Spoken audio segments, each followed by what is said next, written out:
Hi everybody. I want to go over how to set up a paper following APA 7th edition style. This is using Word. Now this is different from Word 365, the cloud-based version. This is the Word that is installed on a particular computer. So let's get started. The first thing you want to do is to insert the page number for your document. And we'll go up to Insert, and then we will go over to page number over here toward the right. Use the drop down to choose top of page. And then we're going to choose the third item, plain number 3. This will put the page number in the upper right hand corner. Now just double click underneath the dotted line to get out of the header space. At this point, your cursor should be at the top of the page on the left. And so we're going to go back to home and we're going to put that in the center of the page. So above where it says paragraph, we'll use our alignment shortcuts to place that alignment in the center. The other thing we want to do is to set our spacing to double space. So again, above where it says paragraph, we'll use the drop down to choose 2.0. At this point, use enter or return and hit that key 3 times. 1, 2, 3. That will put you about 6 spaces down from the top, which is about where you should begin typing the title page information. So the first thing we're going to type is the title of your paper, and that should be in bold font. So we'll change that to bold, and we'll type the name of the essay. Once you've done that, you're going to hit enter or return 2 times to provide an extra set of blank spaces separating the title from the rest of the title page information. We will also take it off of bold font. Now you're going to type your name. So the student name. The next item is the institution, and that would be the English Department, comma, Delaware Technical Community College. The next item is the course, so that will be English 101, Composition 1, or whatever the course is. The next item is your instructor's name, so you'll put that name here, and then finally you would put the date. Go ahead and hit enter or return to put your cursor underneath the items that you've typed. So that's what you need on your title page. So now we're ready to go to page 2. I recommend that you use Insert Page Break to move yourself to page 2. So now we're at the top of page 2, and we are going to repeat the title of your essay. So with your toolbar back to home, we're going to change the font to bold, keep it centered, and again, put the title of your essay. By the way, when you type the title, it should be in title case. That means you capitalize the first letter of the first word, the last word, and any important words in between. All right, once you've typed your title, hit enter. You should still be in double spacing. Move your alignment back over to the left. Take your font off of bold. Be sure to hit the tab key, and then you are ready to begin typing your essay. Once you have completed the essay, I would again recommend that you use Insert Page Break to begin your references page. So you're at the top of that new page. You will, with your toolbar at home, you will again center your alignment, put the font in bold, and now type the word references. You should still be in double spacing, so go ahead and hit enter, and then move your alignment back over to the left and take your font off of bold. Now we're ready to insert the hanging indent.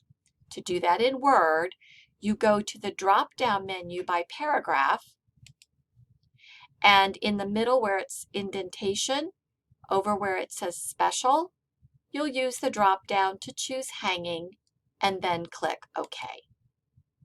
Now we're ready to type our first source. So I have here a couple of sources. The first one is from Credo. So this is a topic on college success, and I found this article on first-generation college students. To make sure or to get all of the citation information, I'm going to click the Cite button. And here, making sure it's in APA, I have the citation. Now, this is pretty accurate, but not 100% accurate. I'm going to go ahead and copy this and then go back to my document and paste it. And now I can just make some corrections. So we do start with the author, and this is correct. Last name, comma, first initial, middle initial. The next item is the date. This only has a year, so I'll put that in parentheses with a period after it. The next item is the article title, but this must be in sentence case, and so I believe this G should be a little g. So sentence case is how you would type it if, capitalize it if this were a sentence. So only the F would be capitalized. Now this is an article in a book, so we're going to include that information so it is in, and then I'm going to put the names of the editors just as you see them here, comma. I will put the name of the book. The only problem here again is the sentence case. So I'm going to change encyclopedia and higher education to lowercase. And so that is now correct. And you would also include the publisher, Sage UK, and a period. Now we do not need the retrieval information. You would only use that if you are using a source whose information changes over time. This is a book, it doesn't change. You also do not include any link to Credo because that database link would not be helpful to the reader. So this will be the end of this entry. Notice that we have the hanging indent. And now when I hit enter or return, I go back to the left to get ready for a new source. So I do have another source that I found on the internet. This is from the Brookings Institute on also first-generation college students. So we're going to do the same thing. We're going to start with the author. So it's Dick Starts. So I'll go back here to my document, and I'm going to use last name, comma, only first initial. Then I'll go to the date, and now I have a full date. So I'll put that, April 25, 2022. We'll start with the year, and then the month and the day. Still in parentheses and with a final period. The next item is the title. So this will be first generation college students face unique challenges. So I'm going to put that here. I will change so that we are in the same font. And that is already in sentence case, so that looks good. However, this is not an article in a periodical. It is a web article on a website. So APA requires that we indicate that by making that article title in italics. And then I will put the website, that would be Brookings, and that would not be in italics.